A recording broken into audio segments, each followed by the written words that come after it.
ಆತ್ಮೀಯ H16 news ಅರ್ಥಾತ್ ಹೇ ಸೀತಾರಾಮಗೆ ಸ್ವಾಗತ.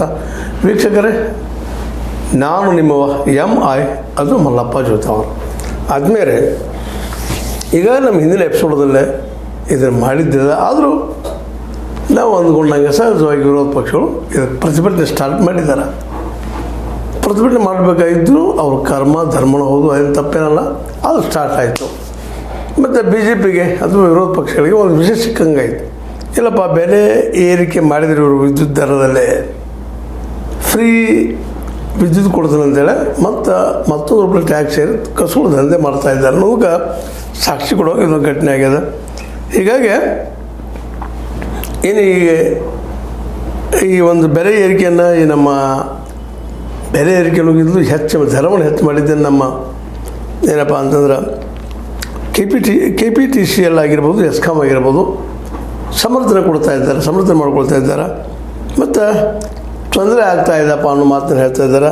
ಯಾಕಂತಂದ್ರೆ ವಿದ್ಯುತ್ ಪ್ರಸರಣ ಮತ್ತು ಸರಬರಾಜು ಸಂಸ್ಥೆಗಳ ಸಿಬ್ಬಂದಿಗಳಿಗೆ ಅವ್ರ ಪಿಂಚಣಿ ಮತ್ತು ಗ್ರ್ಯಾಚ್ಯುಟಿ ಇದು ಹಿಂದೆ ಮಾಡಿದ್ದದು ಈಗಿಂದಲ್ಲ, ಅದು ನಾವು ಹೇಳ್ತಾ ಇದ್ದೀವಿ, ನಮ್ಮ ಕಾಲದಲ್ಲಿ ಆಗಿದ್ದಲ್ಲ ಅಂತ ಈಗ BJP ಮೇಲೆ ಹೇರುವಂಥ ಕೆಲಸವನ್ನು ಮಾಡ್ತಾಯಿದ್ದಾರೆ. ಈ ಪಿಂಚಣಿ ಮತ್ತು ಗ್ಯಾರಂಟಿ ಅವ್ರು ಕೊಡಬೇಕಾಗಿದ್ದು ಅವ್ರು ಮಾಡಿದ್ರು, ಕೊಡಲಿಕ್ಕಾಗಿಲ್ಲ. ಈಗ ನಮಗೆ ಹೇಳ್ತಾ ಇದ್ದಾರೆ. ಆದರೆ ನಾವು ಈಗ ಆ ಒಂದು ನೆಲೆಯಲ್ಲಿ ಇವಾಗ ದರವನ್ನು 35%, 36, 34 ಮಾಡಿದ್ವಿ.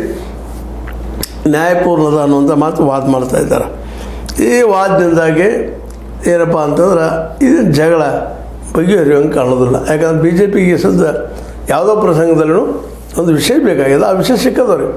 ಇವರು ಸುಮ್ಮನೆ ಗ್ಯಾರಂಟಿ ಅಂತ ಹೇಳ್ತಾರೆ, ಇದಿಲ್ಲಪ್ಪ ಗ್ಯಾರಂಟಿ, ನಾ ಇದು ನಿಮ್ಮ ದುಡ್ಡು ತೊಗೊಂಡು ನಿಮಗೆ ಕೊಡ್ತಾ ಇದ್ದಾರೆ ಅನ್ನುವಂಗೆ. ಯಾಕಂದರೆ ಈಗ KPTCL ಆಗಿರ್ಬೋದು, ಎಸ್ಕಾಮ್ ಆಗಿರ್ಬೋದು, ಇವೇನಪ್ಪ ಅಂತಂದ್ರೆ ಕರ್ನಾಟಕ ವಿದ್ಯುತ್ ನಿಯಂತ್ರಣ ಆಯೋಗ ಅಂದರೆ KERCಗೆ ಒಂದು ಅರ್ಜಿ ಹಾಕಿ, ನೀವು ಇದ್ದಂಥವ್ರು ಇದನ್ನು ಅವ್ರಿಗೆ ಈ ಮುಂದಿನ 3 ವರ್ಷ ಟ್ಯಾಕ್ಸ್ ರೂಪದಲ್ಲಿ ವಸೂಲು ಮಾಡಿ ಕೊಡ್ರಿ, ಅವ್ರಿಗೆ ಪಿಂಚಣಿ ಅದು ಕೊಡಿಸೋದು ವ್ಯವಸ್ಥೆ ಮಾಡಿರಿ ಅನ್ನುವಂಥ ಮಾತನ್ನು ಹೇಳಿದ್ದಾರೆ. ಅದನ್ನು ಇವತ್ತು ಪ್ರಶ್ನೆ ಮಾಡ್ತೀವಿ ನಾವು ವಿಧಾನಸಭೆಯಲ್ಲಿ ಅಂತೇಳಿ ವಿರೋಧ ಪಕ್ಷದ ನಾಯಕರು ಅದರಲ್ಲೂ BJP ನಾಯಕರು ಜೋರುದಾರಾಗಿ ಈ ವಿಷಯವನ್ನು ತೆಗೆದುಕೊಂಡಿದ್ದಾರೆ. ಅದೇ ಕಾರಣ ನಮ್ಮ ಗ್ಯಾರಂಟಿ ಸಲುವಾಗಿ ಆಗಿರ್ಬೋದು, ಮತ್ತೊಂದು ವಿಷಯ ಸಲುವಾಗಿ ಆಗಿರ್ಬೋದು, ನಮ್ಮ PY ವಿಜೇಂದ್ರ ಅವರು ಪ್ರಶ್ನೆ ಮಾಡಿದರೆ ಅವ್ರು ಸ್ಪಷ್ಟ ಹೇಳ್ತಾರೆ. ಏನಪ್ಪ ಅಂದ್ರೆ ರಾಜ್ಯ ಸರ್ಕಾರ ಗ್ಯಾರಂಟಿ ಯೋಜನೆಗೆ ಹಣ ಹೊಂದಿಸಲು ಸಾಧ್ಯವಾಗದೆ ಸಾಮಾನ್ಯ ಜನರ ಮೇಲೆ ಹೊರೆ ಹಾಕುತ್ತಿದೆ. ಅದರ ಪರಿಣಾಮವೇ ವಿದ್ಯುತ್ ದರ ಏರಿಕೆ. ಸರ್ಕಾರ ಕೊಡಬೇಕಾಯ್ತು, ಈ ಪಿಂಚಣಿ ಕೊಡೋದು ಅವರು ದುಡಿಸ್ಕೊಳ್ತಾರೆ, ಅವ್ರು ಕೊಡಬೇಕು.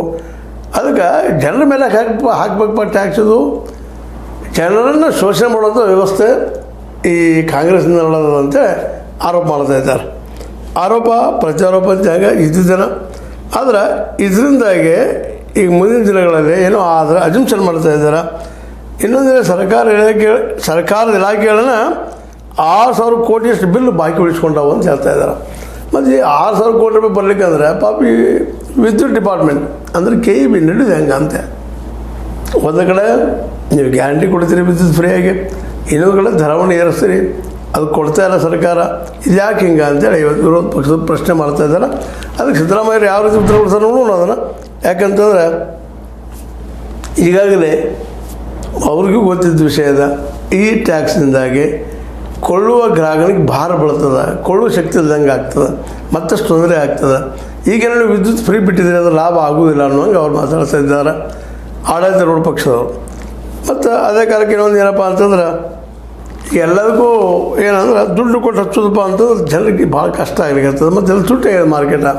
ಇಂಥವು ಬಂದ್ ಮಾಡಿದರೆ ಎಷ್ಟು ಬೇಕಷ್ಟು ಅನುಕೂಲ ಆಗ್ತದೆ ಅನ್ನೋದು ಈ ಒಂದು ನಮ್ಮ ಆಡಳಿತಾರೂಢ ಪಕ್ಷದ ಮಾತುಗಳು.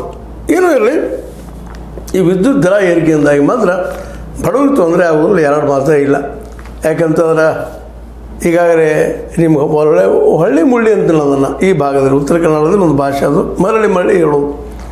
ಇಲ್ಲೇ ಈ ದರ ಏರಿಕೆಯಿಂದಾಗಿ ಅಥವಾ ಒಂದು ಬೆಲೆ ಏರಿಕೆಯಿಂದಾಗಿ ಜನಸಾಮಾನ್ಯರ ಏನಪ್ಪ ಅಂದ್ರೆ ಸೋತು ಹೋಗಿದ್ದಾರೆ.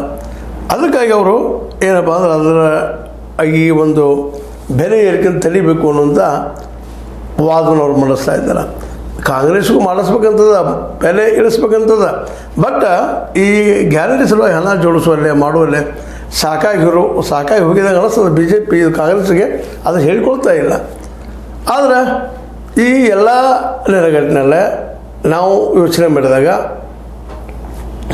ಈ ದರ ಏರಿಕೆ ಅಥವಾ 36 ಪೈಸೆ ಏರಿಕೆ ಏನದಲ್ಲ, ಇದು ಈಗ ಸರ್ಕಾರಕ್ಕೆ ಇದನ್ನು ತಡೆ ಹಿಡಿಲಿಕ್ಕೆ ಆಗುವುದಿಲ್ಲೇನು ಅಂತೇಳಿ. ಆದರೆ ಈ ಎಲ್ಲ ಗ್ಯಾರಂಟಿಗಳಿಂದಾಗಿ ಇನ್ನುಳಿದ ಖರ್ಚುಗಳಿಂದಾಗಿ ಸರ್ಕಾರದ ದುಡ್ಡು ಕಡಿಮೆ ಆಗ್ತಾ ಇದೆಯೇನೋ ಅನ್ನೋ ಕಾರಣಕ್ಕಾಗಿ ಅವರು ಒಂದೇನೋ ಹಿಂದೆ BJP ಸರ್ಕಾರದಲ್ಲೇ ಮಾಡಿದಂಥ ಒಂದು ರೆಸೊಲ್ಯೂಷನ್ ಆಗಿರ್ಬೋದು, ಅದನ್ನು ತಗೊಂಡು ಈಗ ಮಾಡ್ತಾ ಇದ್ದೀವಿ ಅಂತ ಹೇಳ್ತಾ ಇದ್ದಾರೆ ಇವರು. ಯಾಕಂದ್ರೆ ಇದು BJP ಸರ್ಕಾರದ ಅವಧಿಯಲ್ಲಾದ ಬೆಳವಣಿಗೆ. ನಾವು ಮಾಡಿದ್ದಾರೆ ಇದು BJPಗರು ಮಾಡಿದಂಥದ್ದು. ಹೈಕೋರ್ಟ್ ತೀರ್ಪು ಆಧರಿಸಿ KERC ದರ ಹೆಚ್ಚಳದ ಆದೇಶ ಹೊರಡಿಸಿದೆ. ನಾವು ಹೆಚ್ಚು ಮಾಡ್ರಿ ಅಂತ ಹೇಳಿಲ್ಲ, BJP ಸರ್ಕಾರ ಇದ್ದಾಗ ನಾವು ಮಾಡಿದ್ದಿದ್ದನ್ನು. ಅದಕ್ಕೆ ನಾವು ಇದನ್ನು ಏನಪ್ಪ ಅಂತಂದ್ರೆ ನಮ್ಮ ಸರ್ಕಾರ ವಿದ್ಯುತ್ ದರ ಹೆಚ್ಚಿಲ್ಲ ಅಂತೇಳಿ KJ ಜಾರ್ಜ್ ಅವರು ಹೇಳ್ತಾ ಇದ್ದಾರೆ. ಅದು ವಿದ್ಯುತ್ ಮಿನಿಸ್ಟರ್ ಹೇಳ್ತಾ ಇದ್ದಾರೆ, ನಮ್ಮದಲ್ಲ, ನಿಮ್ಮದು ಕೊಡುಗೆ BJPಗರದು. ನಾವು ಸರ್ಕಾರದ ಮೇಲೆ ಹಾಕ್ಕೊಳ್ಳಿಲ್ಲ, ಜನ ಮೇಲೆ ಹಾಕಿದ್ರಿ ಅದನ್ನು, ಮತ್ತು ನಾವ್ಯಾಗಿ ಹಾಕ್ಕೊಳ್ಳೋ ನಮ್ಮ ಮೇಲೆ ಅಂತೇಳಿ ಪ್ರಶ್ನೆ ಮಾಡ್ತಾ ಇದ್ದಾರೆ ನಮ್ಮ KJ ಜಾರ್ಜ್ ಅವರು. ಯಾಕಂದರೆ ಅವ್ರದ್ದು ಪೆನ್ಷನ್ ಕೊಡಬೇಕು, ವಯಸ್ಸಾದವ್ರಿಗೆ ಗ್ರ್ಯಾಚ್ಯುಟಿ ಕೊಡಬೇಕು, ಅದು ಸರ್ಕಾರ ದುಡಿಸ್ಕೊಳ್ಳೋದು ಹಿಂದಿಲ್ಲ ಅಂತಲ್ಲ. ಆದರೆ ಅದು ಹಿಂದಿನ BJPಗೆ ಮಾಡಿದ್ರೆ ನಾವು ಯಾಕೆ ಅದನ್ನ ನಮ್ಮ ಮೇಲೆ ಹಾಕ್ಕೊಂಡು ಅವ್ರ ಮೇಲೆ ಅದನ್ನ ನಿಮ್ಮ ಮೇಲೆ ಹಾಕ್ತಾ ಇದ್ದೀವಿ ಅಂತೇಳಿ.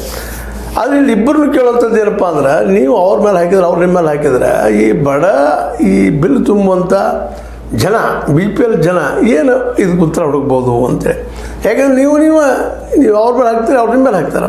ನಿಮ್ಮ ಸರ್ಕಾರದಾಗ ಅವ್ರ ಮೇಲೆ ಹಾಕಿರ್ತೀರಿ, ಅವ್ರ ಸರ್ಕಾರ ಬಂದು ನಿಮ್ಮ ಮೇಲೆ ಹಾಕ್ತಾ ಇದ್ದಾರೆ. ಹಿಂಗೆ ಮಾಡಿದ್ರೆ ಸಮಸ್ಯೆ ಸಾಲ್ವ್ ಆಗ್ತದನ, ಗ್ಯಾರಂಟಿ ಯಶಸ್ವಿ ಆಗ್ತದನ ಅಂತ.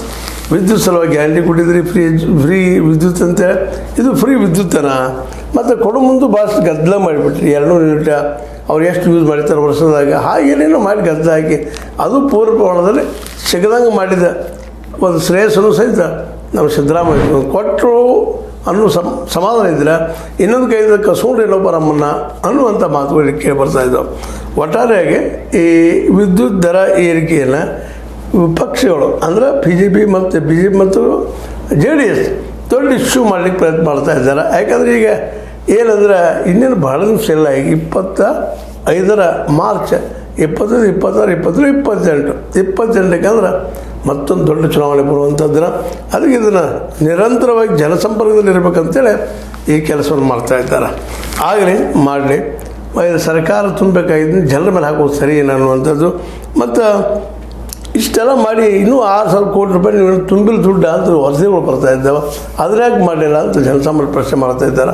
ಅದೇನಾದರೂ ಅವ್ರ ಜವಾಬ್ದಾರಿ ಸರ್ಕಾರದ್ದು, ಅದನ್ನು ಮಾಡ್ತಾರೆ. ಆಮೇಲೆ ಬೇರೆ ಅದ್ರ ಜೊತೆಗೆ ಇದೊಂದಿಷ್ಟನ್ನು ಸರ್ಕಾರ ಮುತುವರ್ಜಿ ವಹಿಸಿ ಮಾಡಿದ್ರೆ ಭಾಳ ಉತ್ತಮ ಅಂತ ಅನ್ನಿಸ್ತದೆ.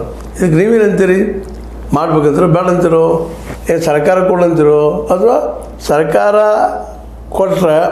ಕೊಟ್ಟರೆ ಇದು ಜನಕ್ಕೊಂದು ಹೆಲ್ಪ್ ಆಗೋದಿಲ್ಲೇನೋ ಅನ್ನೋಂಥ ಪ್ರಶ್ನೆಗಳು ನಿಮ್ಮಿಂದ ಬರೋದು ಸ್ವಾಭಾವಿಕ ಅದ.